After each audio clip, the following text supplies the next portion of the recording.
retourner donc à la genèse, je pense que tout retourne à l'inspiration avec ma maman. Hein. Quand j'étais avec elle dans les petits marchés locaux, là, je voyais un peu comment les femmes quand même se plaignaient, les femmes exposaient un peu leurs difficultés. Pour une certaine raison, je me suis fait la promesse d'aider plus tard. Ouais, tout enfant là, vous vous dites, ah, quand je vais grandir, ouais, un peu. Donc, je me suis fait la promesse que je ferai une activité qui va aider vraiment les femmes là, voilà. Et je ne comprenais pas totalement la difficulté, mais je savais qu'il y avait une frustration, il y avait différents éléments qui accompagnaient leur activité.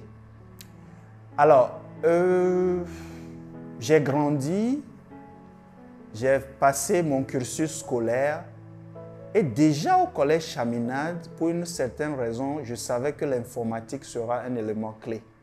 La première fois, on m'a exposé, mon mentor Paul Schenker, quand il m'a exposé en fait à l'ordinateur, il m'a expliqué même l'histoire derrière le concept et tout. Ça a ramené un peu l'expérience que j'ai eue avec le dessin animé que j'ai mentionné. Parce que Bill Gates a été inspiré juste par comment le cerveau fonctionne et comment est-ce qu'on peut créer un outil qui peut assister, fonctionner même peut-être plus vite que le cerveau, quoi.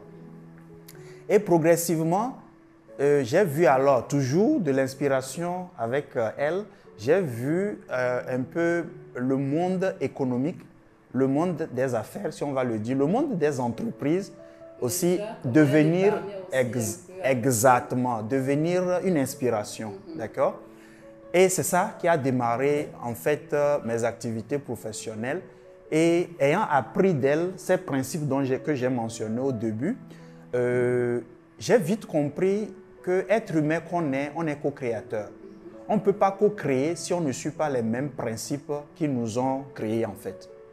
C'est d'où la formulation du modèle de développement périn Kobié qui se base et se focalise vraiment sur la collaboration dans tout ce qu'on fait. Le KO, c'est la collaboration. En entreprise, en anglais, ça fait business. Et maintenant, donner des résultats avec ça.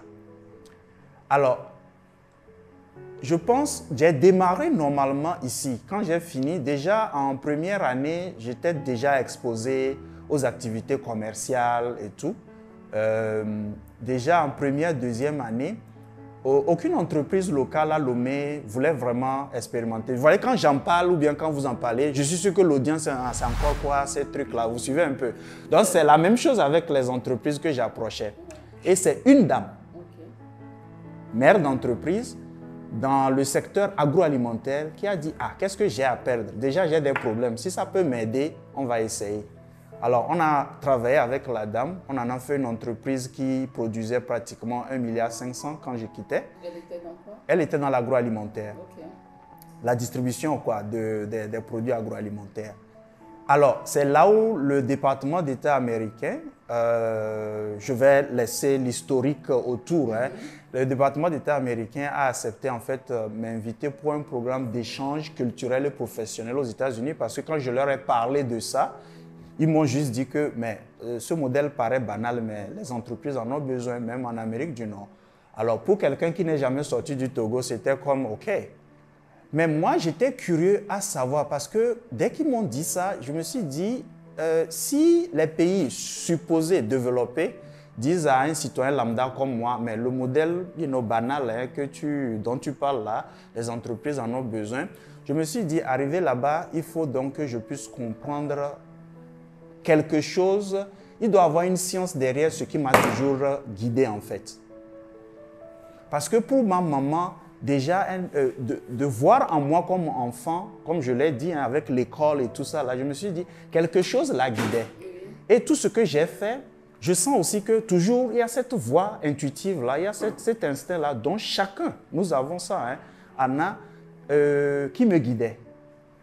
Alors, donc quand je suis arrivé, j'ai mis en place We Equip You aux États-Unis avec mon cofondateur, Chris McMullen. Et nous avons gardé le partenariat puisque je faisais l'activité déjà ici. Donc, les autres associés ont continué l'activité ici à Lomé. Et We Equip You a commencé comme ça, avec la seule passion et la seule motivation d'aider les pères et mères d'entreprise. On me dit toujours pourquoi on utilise le terme père et mère d'entreprise dans notre communauté. Les entreprises, les défis que nos entreprises rencontrent aujourd'hui, vous allez voir que tous nos collaborateurs, on est obligé de les rééduquer. On est obligé de pouvoir les guider. Quand je dis rééduquer, les gens sont formés vraiment à l'intellectuel, mais pas à la réalité du terrain. Mais c'est l'intellectuel aussi qui joue surtout en entreprise. Quand on vient, c'est parce que tu as eu à faire des études ou tu as eu à avoir un parcours bien défini qui t'a amené à faire ce que tu fais en entreprise. OK. Donc, je pense que je vais donc dévier okay, à la première question, parce que vous soulevez quelque chose qui est important à quand même discuter. On ne peut pas négliger l'intellectuel. Il fait partie de notre être, mais il ne définit pas tout. okay. Parce que le problème qui se pose, quand on veut juste compter sur l'intellectuel, et c'est triste qu'on voit que les descriptions des postes se focalisent juste là-dessus, parce que sur les expériences qu'on a eues, effectivement, okay, on oublie, en se focalisant juste là-dessus, on oublie en fait la force qui fait de nous qui on est. Et cette force-là, on ne l'apprend pas à l'école. Cette force-là, on ne l'apprend pas sur les bancs, on ne l'apprend pas à partir d'un doctorat quelque part. Je ne suis pas là pour dire que le côté intellectuel n'est pas important, mais il nous donne des compétences, mais on ne peut pas se baser juste là-dessus. Alors, quand je prends deux personnes, juste pour donner une analogie, quand je prends deux personnes que je mets devant une situation à résoudre, d'accord?